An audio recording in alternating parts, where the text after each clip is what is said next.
Hello friends, मैं doctor Sunil Kothiwala, dermatologist from Jaipur. और इस वीडियो में हम बात करेंगे एक और कॉमन कंसर्न डैंड्रफ के बारे में। डैंड्रफ क्यों होता है और इसके ट्रीटमेंट में क्या क्या चीज़ें काम में ली जाती हैं और इसका इलाज कैसे किया जाता है। तो डैंड्रफ वैसे नॉन कॉन्टेजियस होता है, एक से दूसरे में नहीं फैलता और एक सिंपल फ्लैकिंग के रूप में नज़र आता है वो स्कैल्प में। और ये कोई बहुत ज़्यादा सीरियस कंसर्न नहीं होता, लेकिन कभी कभार ये बहुत एम्बेरेसिंग होता है और अगर सीवियरिटी ऑफ डैंड्रफ बहुत ज़्यादा हो तो क्वालिटी ऑफ लाइफ को अफेक्ट कर सकता है। दोस्तों, अपने शरीर में कुछ साइट्स ऐसी होती हैं जिनको सिबोरिक साइट्स कहा जाता है। डैंड्रफ को मेडिकल लैंग्वेज में सिबोरिया भी कहा जाता है। डैंड्रफ सिबोरिक डर्मेटाइटिस का एक इनिशियल प्रेजेंटेशन भी हो सकता है। तो दोस्तों, अपनी बॉडी में कुछ साइट्स ऐसी होती हैं जिनको सिबोरिक साइट्स कहा जाता है, जहां पर जो सिबेसियस ग्लैंड की एक्टिविटी है वो ज़्यादा होती है। उसमें स्कैल्प आता है, आईब्रो आता है, नेजोलेबियल फोल्ड आ गया, रिट्रोऑरिकुलर एरियाज हैं, या फिर upper back, centre of the chest, under arms, groin area, ये एरियाज हैं जिनको सिबोरिक साइट्स कहा जाता है। यूजुअली जो डैंड्रफ है वो यूज होता है अपने स्कैल्प में जो एक फाइन स्केलिंग जो बनती है उसके लिए। जब ये सब साइट्स जो मैंने बताई सिबोरिक साइट्स इन्वॉल्व हों और साथ में रैशेज हों तो वो उसको सिबोरिक डर्मेटाइटिस कहा जाता है। डैंड्रफ के जो कारण होते हैं उसमें एक जो मेजर रीजन है वो तो एलर्जिक रीजन है। सिबोरिक डर्मेटाइटिस का जो फर्स्ट सिम्टम है या साइन है वो डैंड्रफ हो सकता है। जो सिबोरिक डर्मेटाइटिस है उसमें फंगस भी रोल प्ले करता है। मेलेसेजिया फंगस होता है जो अपने स्किन के ऑयल के को कंज्यूम करके वो जिंदा रहता है और इस बीमारी को स्टार्ट करने में रोल प्ले करता है। कुछ इम्यून फैक्टर्स होते हैं जिनकी वजह से ये प्रोसेस स्टार्ट होता है। इसके अलावा और कुछ कॉमन कारण होते हैं, जैसे कि ड्राई स्किन हो स्कैल्प की तो उसमें भी जो फ्लैकिंग है वो इंक्रीज हो जाती है। किसी किसी का स्किन है वो बहुत ज़्यादा ऑयली होता है, इरिटेटेड स्किन होता है, जिसकी वजह से भी डैंड्रफ ज़्यादा बनता है। किसी किसी पर्सन की लाइफ स्टाइल में शैम्पूइंग डेली नहीं होती है तो उसकी वजह से भी जो स्किन का जो ऊपरी परत है वो अपने सीबम के साथ मिलके, ऑयल ग्लैंड के सिक्रेशन के साथ मिलके ग्रीजी स्केल बनाता है, वो भी डैंड्रफ का कारण हो सकता है। अलावा हेयर प्रोडक्ट्स से एलर्जी हो, उनकी वजह से भी डैंड्रफ फॉर्म हो सकता है। सोराइसिस का अर्ली स्टेज होता है। सोराइसिस एक बीमारी होती है स्किन की जिसका अर्ली स्टेज में आपको सिंपल केवल पपड़ी दिख सकती है डैंड्रफ की तरह। तो ये सब वो कारण है जिनमें डैंड्रफ फॉर्म होता है। लाइफ स्टाइल में स्ट्रेस इसको बिगाड़ता है, यानी स्ट्रेस के टाइम पर जो आपका डैंड्रफ है उसकी सीवियरिटी इंक्रीज हो जाती है। कुछ इसमें जेनेटिकल इन्फ्लुएंस भी हो सकता है। डैंड्रफ होता क्या है? इसमें आपको वाइट कलर की या ग्रेइश वाइट कलर का स्केल यानी पपड़ी स्किन से डिटैच्ड होता है वो, या बहुत ही पार्शियली अटैच्ड भी हो सकता है, जिसको थोड़ा सा फोर्स लगाकर या हल्का सा स्क्रैच करके रिमूव किया जा सकता है। इस तरह का इस पपड़ी है वो स्कैल्प में फॉर्म होना स्टार्ट हो जाता है। तो कई बार वो खुद से अपने शोल्डर पर या तकिए पर या स्टडिंग टेबल पर, बुक्स पर आपको फॉल होते हुए दिखेगा, या फिर अगर आप अपना हैंड मूव करते हैं स्कैल्प में तो उसके साथ भी वो रिमूव हो सकता है। तो यूजुअली डॉक्टर इसको देखकर पहचान जाते हैं और इसमें बेसिकली कोई और टेस्ट की जरूरत नहीं होती है। डैंड्रफ की सीवियरिटी को इलाज के लिए 3 भागों में बांट सकते हैं, माइल्ड, मॉडरेट एंड सीवियर। तो जो माइल्ड ग्रेड का डैंड्रफ है उसको आप घर पर ठीक कर सकते हो। अगर आपका डेली शैम्पूइंग करने का आदत नहीं है तो आप शैम्पू रोज करके इस माइल्ड डैंड्रफ को ठीक कर सकते हो। अगर आपका नॉन मेडिकेटेड शैम्पू से ये ठीक नहीं हो रहा है तो आप हफ्ते में 1 या 2 दिन मेडिकेटेड शैम्पू और बाकी 4-5 डेज अपना नॉन मेडिकेटेड शैम्पू यूज करके इस डैंड्रफ को रिकवर क्लीन कर सकते हो स्कैल्प से। अब मेडिकेटेड शैम्पू में क्या आता है?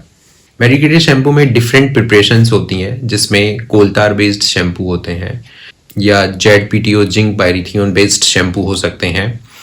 इसके अलावा सैलिसिलिक बेस्ड शैम्पू हो सकते हैं या सिलेनियम सल्फाइड बेस्ड शैम्पू हो सकते हैं, और जो कॉमनली सबसे मोस्ट कॉमनली मार्केट में अवेलेबल है कीटोकोनाजोल बेस्ड शैम्पू हो सकते हैं। यूजुअली इन शैम्पूज को रोज यूज करने की ज़रूरत नहीं होती है। 3 to 4 मिनट्स आप इनके जो शैम्पू है उसको आप अपने स्कैल्प में रब कर सकते हैं, जिससे एक फोम क्रिएट होता है, और उसको 3 to 4 मिनट्स के लिए छोड़कर आप अपने सर को वापस धो सकते हैं। ऐसा करने से इसका जो 5 to 10 एप्लीकेशंस के बाद आपका जो डैंड्रफ है वो क्लीन हो जाता है। उसके बाद में आप उसका फ्रीक्वेंसी रिड्यूस कर सकते हैं और अपना नॉर्मल शैम्पू का फ्रीक्वेंसी इंक्रीज कर सकते हैं। ये शैम्पूज खुद अकेले प्रिपरेशंस में भी अवेलेबल होते हैं और कभी कभार कॉम्बिनेशन में भी अवेलेबल होते हैं, जैसे कीटोकोनाजोल और जेडपीटीओ साथ में अवेलेबल हो सकता है, या फिर आपका ये जो सैलिसिलिक एसिड और कीटोकोनाजोल साथ में अवेलेबल हो सकता है, कोल टार सैलिसिलिक एसिड साथ में अवेलेबल हो सकता है। तो ये जो भी आपको सूट करता है, जिससे भी आपको रेस्पॉन्स आता है, उस तरह का शैम्पू आप यूज कर सकते हैं। कई बार ऐसा होता है कि सेम शैम्पू को बार बार यूज करने से जो उसका रिजल्ट है, एफिकेसी है, वो कम होता जाता है। तो ऐसे टाइम पर आप 2 डिफरेंट तरह के शैम्पू कंबाइन कर सकते हैं। जो मॉडरेट और सीवियर ग्रेड का डैंड्रफ होता है, तो उसमें जनरली सीबोरिक डर्मेटाइटिस साथ में प्रेजेंट होता है, यानी रैश साथ में प्रेजेंट होती है। तो ये रैश कैसी होती है? इसमें रेड निशान हो सकते हैं, जिसके ऊपर वाइट ग्रीजी वाइट कलर की ग्रे वाइट कलर का ग्रीजी स्केल प्रेजेंट हो सकता है, और ये यूजुअली स्कैल्प में, आईब्रो में, नेजोलेबियल फोल्ड, बियर्ड एरिया या अपने कान के पीछे वाले एरिया में प्रेजेंट होता है। बहुत ज़्यादा सीवियर हो तो upper back, centre of the chest, under arm, groin area में प्रेजेंट हो सकता है। ऐसे टाइम पर आपको इन शैम्पूज के साथ में खाने की दवाइयाँ और लगाने की दवाइयाँ साथ में काम में लेनी पड़ती है। तो स्किन का डॉक्टर है वो आपके खाने की दवाई का कोर्स कितने दिन का होता है और लगाने की दवाइयों में 1 चाहिए, 2 चाहिए, कितनी दवाइयों का मिश्रण करना है, ये सब डिसाइड करता है आपकी बीमारी देखकर।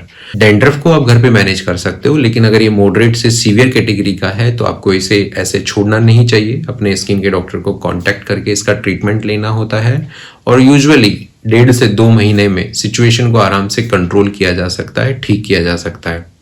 तो डैंड्रफ का इलाज कैसे होता है? जनरली आपकी जो फर्स्ट विजिट होती है उसके ऊपर उसमें जो डॉक्टर है वो 1 या 2 तरह के शैम्पू कंबाइन करते हैं, साथ में कुछ और टॉपिकल मेडिसिन आपको प्रिस्क्राइब की जा सकती है। 3 से 4 हफ्ते के बाद में जब आपका मेजॉरिटी ऑफ डैंड्रफ ठीक हो जाता है तो आपका जो शैम्पू था 2 तरह का शैम्पू, उसका फ्रीक्वेंसी रिड्यूस किया जा सकता है और आपके नॉर्मल शैम्पू को वापस से रूटीन में स्टार्ट किया जा सकता है। ये डिपेंड करता है आपके रेस्पॉन्स रेट पर। उन दोनों में से कोई सा भी एक शैम्पू डर्मेटोलॉजिस्ट बंद कर देता है, और कई बार अगर ये मान के चलें कि डैंड्रफ पूरी तरह से नहीं जा रहा है तो हफ्ते में 1 बार या 10 दिन में 1 बार, हफ्ते में 2 बार आपको कोई एक मेडिकेटेड शैम्पू काम में लेते रहना पड़ता है डैंड्रफ को मेंटेन रखने के लिए।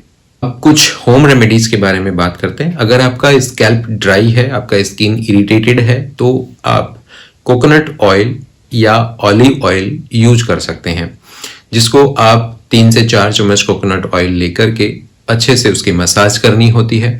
कुछ घंटों के लिए आप उसको छोड़ सकते हैं, देन उसके बाद आप अपना सर वॉश कर सकते हैं, अपना स्कैल्प वॉश कर सकते हैं, हेड वॉश कर सकते हैं। ये ऑयल वाला जो मेथड है वो यूजुअली वहाँ काम करता है जहाँ पर स्किन इरिटेटेड और ड्राई हो, सेंसिटिव स्किन हो, वहाँ पर ये वर्क करता है। इसके अलावा जो और दूसरे मेथड है जिसमें आप एप्पल साइडर विनेगर यूज कर सकते हैं, 1/4 कप आप वाटर के साथ मिक्स करके अपने स्कैल्प में अप्लाई करें, कुछ मिनटों के लिए 15 से 20 मिनट उसको छोड़ दें, एंड देन उसके बाद अपना हेड वॉश कर लें।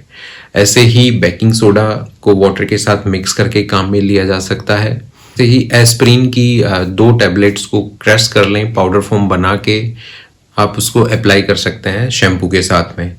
इसके अलावा लेमन जूस यूज किया जा सकता है, जिसको आपको नहाने से एटलीस्ट आधा घंटा पहले अप्लाई करना है स्कैल्प में, देन उसके बाद आप उसको शैम्पू कर सकते हैं। तो ये कुछ होम रेमेडीज हैं जहां पर आप एक नॉर्मल डैंड्रफ को घर पर ठीक कर सकते हैं। मॉडरेट से सीवियर कैटेगरी के लिए आपको अपने स्किन डॉक्टर को विजिट करना होता है, जो भी 1.5 से 2 महीना 3 महीना जो उसका एक्टिव ट्रीटमेंट है वो पूरा करके देन मेंटेनेंस ट्रीटमेंट के लिए ट्रीटमेंट में आपको अपना शैम्पू कंटिन्यू रखना होता है। अब कुछ चीज़ें लाइफ स्टाइल में ऐसी हैं कि जो डैंड्रफ को वर्सन करती हैं, जैसे स्ट्रेस। तो आपको अपना स्ट्रेस मैनेज्ड रखना है, उसके लिए आप एक्सरसाइज, योगा, प्राणायाम कर सकते हैं जिससे स्ट्रेस मैनेज रहे, ताकि आपका जो डैंड्रफ है वो बार बार में बीच बीच में ख़राब ना हो। अपना जो रूटीन है वो हेल्दी रखें, डाइट हेल्दी रखें। जो शैम्पू है वो डेली कर सकते हैं, इससे कोई बहुत हार्म नहीं होता है डैंड्रफ में, मतलब अपने हेयर में और स्किन में। वो अगर आपको डैंड्रफ है तो आप डेली शैम्पू कर सकते हैं। इसके अलावा हेयर केयर प्रोडक्ट्स जितने भी हैं उनको आप लिमिट कर सकते हैं, जितना ज़रूरी हो उतना ही अप्लाई करें। और आपका स्किन अगर ऑलरेडी बहुत ऑयली है, ग्रीजी रहता है स्कैल्प, तो आप ऑयल एप्लीकेशन अवॉइड कर सकते हैं। तो दोस्तों, डैंड्रफ एक बहुत ही कॉमन कंसर्न होता है, एक हल्की फुल्की मात्रा से लेकर के सीवियर फॉर्म तक प्रेजेंट कर सकता है और काफ़ी कॉमनली ये प्रेजेंट होता है। तो मैं उम्मीद करता हूँ कि इस वीडियो के जरिए आपको ट्रीटमेंट ऑप्शंस के बारे में जानकारी मिली होगी, जिसमें कुछ शैम्पूज के नाम हमने जो मेंशन किए हैं उनके जरिए आप एक हल्के फुल्के डैंड्रफ को अपने घर पर मैनेज कर सकते हैं। वीडियो अच्छा लगा है तो अपने दोस्तों के साथ इसको शेयर करें, लाइक करें और हमारे चैनल को सब्सक्राइब करें। Thank you very much.